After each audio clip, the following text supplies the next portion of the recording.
Hey guys, it's Blichter here. I just wanted to show you guys a build that I made recently and tell you why I made it originally and what it ended up becoming. So I made this build to see exactly how bad Fireball is. Fireball gets ripped on a lot. I've never played it. I suspect that nobody's ever played it because it's pretty bad, but I wanted to see if it was viable in any sense to make a Fireball build. And so what I ended up doing was creating a build that scales damage with Indigon. And it ended up becoming more of an Indigon build really than a Fireball build. But it still does use Fireballs, which is pretty cool. So I just wanted to talk to you guys about the core idea of this build. If you haven't seen Indigon before, basically what it does is for every 200 mana you spend, you get a spell damage bonus. And that can scale indefinitely, basically capped by your mana pool, which tends to be the case, and your cast speed. And so I wanted to be casting really quickly and scaling this damage bonus up as fast as possible. I also wanted to, um, yeah, just be casting really quickly and have a huge mana pool, regen really quickly. And so I went with a Pledge of Hands. I got pretty lucky six linking it because this was kind of a dumb project, but I think it took like 200 fusings, which is not bad really. And other than that, all of my gear, aside from a Shavs, I'm also using Shavs because I'm low life just to try and get some damage on Fireball. Um, Only needs to be 5 linked. I'm just using it to run auras in right now. Um, yeah, basically the rest of the gear is mana regen, energy shield, and maximum mana, and a couple stats, some resists. But basically, yeah, I've got Essence crafted tier of mana regen on this, and other than that, it really doesn't need to roll much. Mana, energy shield, same here. This one isn't essence crafted, but mana regen, energy shield. Bit of fire damage is okay for this build. I crafted this myself as well, also essence tier mana regen, um, energy shield, some int. We've got some mana, some energy shields. That's going to be the theme of this build. You're looking for enough strength and dex to equip your gems, but that's pretty much it. Um, if you can't afford Skyforce, I just got these recently. They're nice because they bring your mana reservation costs for 35% reservation auras, namely Discipline and Purity of Elements, down to 49% after the 6% mana reserved reduction. They have movement speed and maximum mana, so they're pretty good. We don't use the power charge on crit at all, as this is a non-crit build. But the reason that I wanted to show you guys this build is because it would work with pretty much any skill gem that is an AOE spell. Um, because all you need to do is tweak this setup in the 6 link. So insert whatever spell you want, throw in an empower, add the penetration gem that's relevant, elemental focus, provided it's elemental damage, controlled destruction, provided it's elemental damage. This gem or this gem can really vary depending on what type of a skill it is. I was trying to make fireballs work without LMP, and it was okay. I've got a dying sun going on, and so I could cast 3 fireballs, and it felt okay. But if dying sun was ever down, or I guess my flask management isn't really that good, it feels just terrible casting single fireballs. And so I took a bit of a DPS hit to run LMP. It's unfortunate that it's green because it stops me from using other better damage support gems. Obviously, Conk Effect is really, really good, um, being as Fireball has the area tag in it. Some other options that I played around with was using faster casting, which brings me up to about 4 casts a second, which is way too much mana cost. Um, Increased AoE was okay, but really not necessary. This build is played Elementalist Ascendancy, and so you do get Pendulum Destruction for the increased AoE toggling with elemental damage. I'll just give you a brief overview of the skill tree. Pretty much energy shield, mana regen, energy shield, mana regen, energy shield, some area. Um, Healthy mind jewels are used in this build to increase your mana. These nodes in particular give a ton of mana. So this is one of the highest value healthy minds that I could find in the tree. Um, It's a lot. Energy Shield, Mana Regen, Elemental Overload. We're not playing crits, so may as well use that. Mind Over Matter doesn't help us at all, specifically, but it's got some okay mana nodes behind it, so I picked it up. It's probably possible to change that, actually. I need to look into if there's some better pathing. I will be picking up this Increased Effective Auras, mana reduction, got some Energy Shield. It's also a fair bit of cast speed I pick up, just because I'm not using faster casting. So cast speed there, some cast speed, mana regen, Energy Shield, another healthy Mind Jewel, Harrier, cast speed, move speed. I don't use a movement skill on this build. Yeah, some more mana reduction. Go to Watcher's Eye. The 14% chance to recover 10% of max mana is what I was looking for here. I happen to be using Purity of Elements because I didn't bother getting super GG gear for a test project, but the Chaos Resist is really nice. Other than that, yeah, Ghost Reaver to synergize with the Elementalist Spell Damage Leech. So as you can kind of see, there is no specific damage types spec'd in the tree, which is why this build is super versatile and you could use effectively any skill with it. Yes, that's the gear. As far as flasks, I already covered Dying Sun. It's pretty good. It's really good for clearing trash. Lavianga's Spirit is basically a band-aid for when you cap your mana costs out and need to keep casting to clear some trash. We also have Arcane Surge with some increased duration linked to flammability.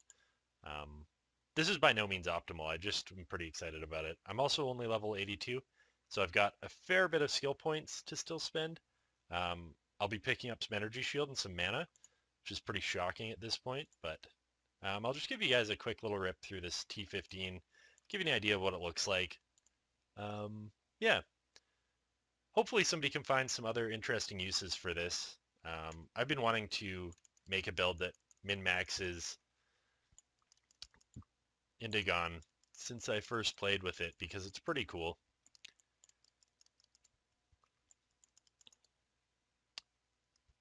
This is by no means a tanky build. I wouldn't even look at this build guide. If you play hardcore, I would just stop watching right now because you might just rip by watching it. It is not the tankiest of builds.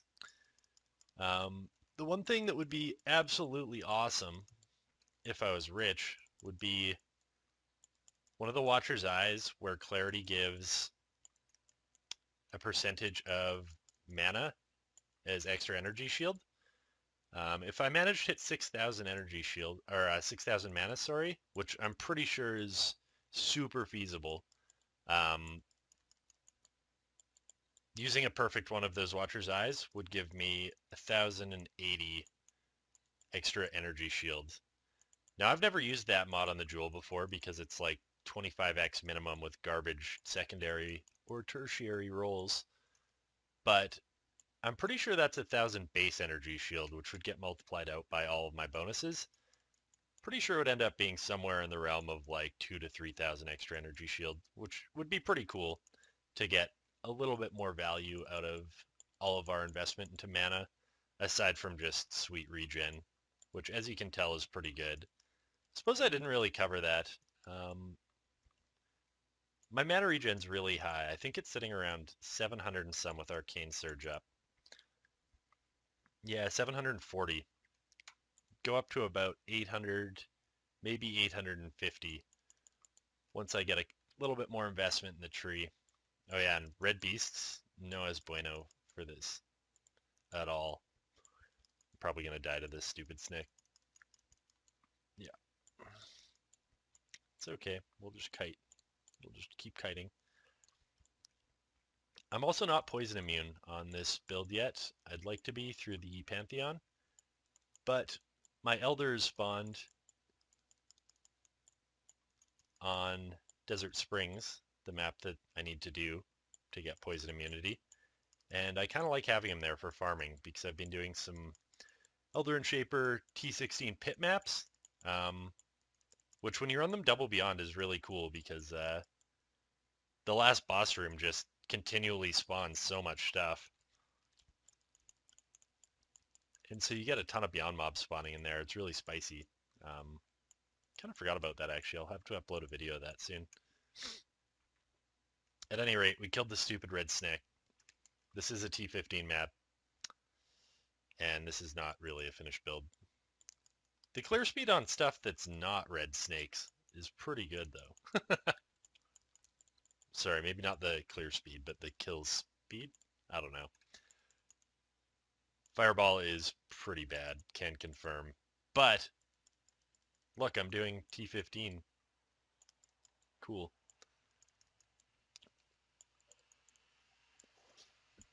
I think if I were to use a more viable skill gem,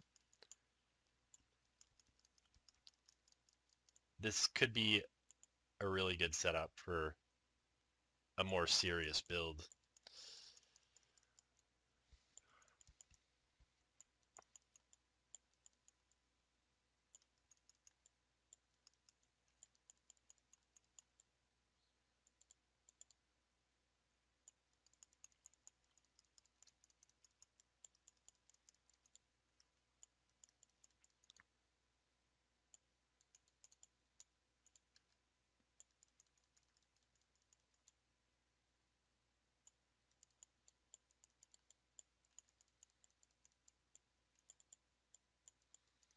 Stream of monsters. Oh, that's pretty cool.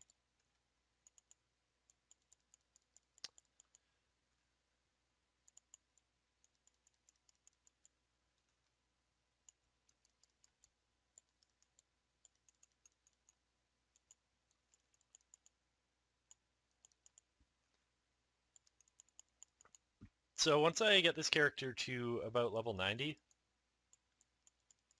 maybe 88, something like that, I'll probably try recoloring my Pledge of Hands using a different skill gem setup in there,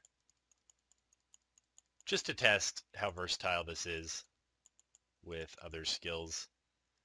Should we do Red Tier Katava? Yeah, we should probably do Red Tier Katava, eh?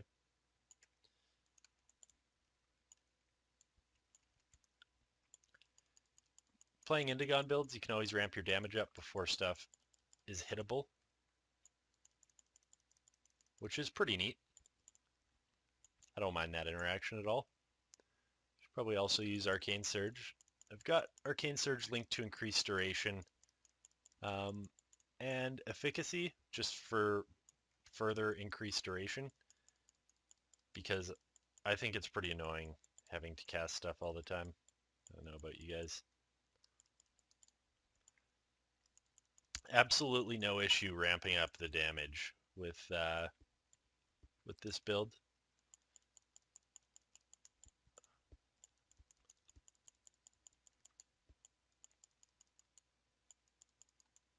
Katava's confused. What's going on?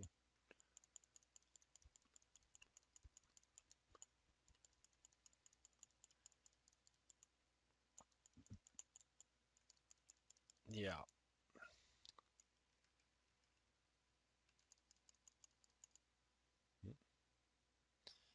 Lictor knows fight timing.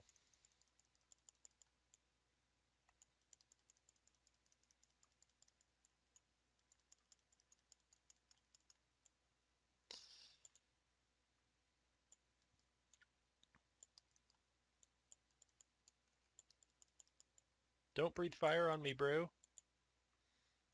I just go home when he does that. I don't like it.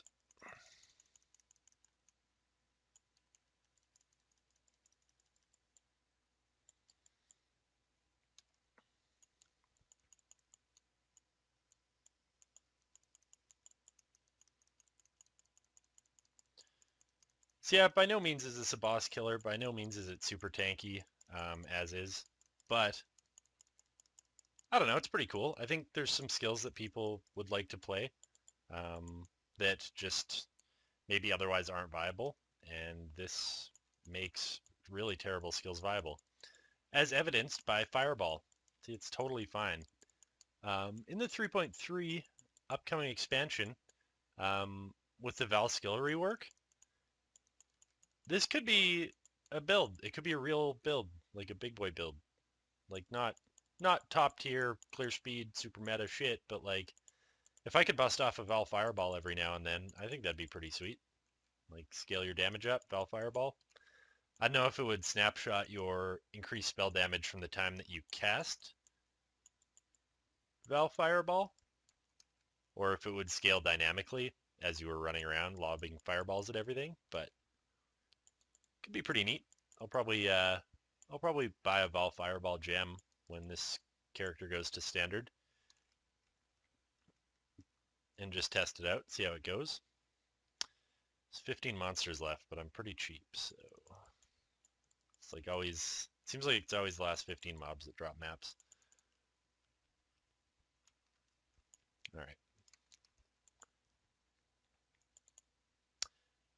At any rate, guys, that's the build. I'll post the talent tree and a link to my character in the description of the video. I hope you guys enjoy this. If you have any feedback on this, it's totally a work in progress. So if you have any suggestions or other skills you'd like to see how they work with this, so that you can save yourself the cost of setting this up just to play around with it, let me know in the comments and I'll give it a rip.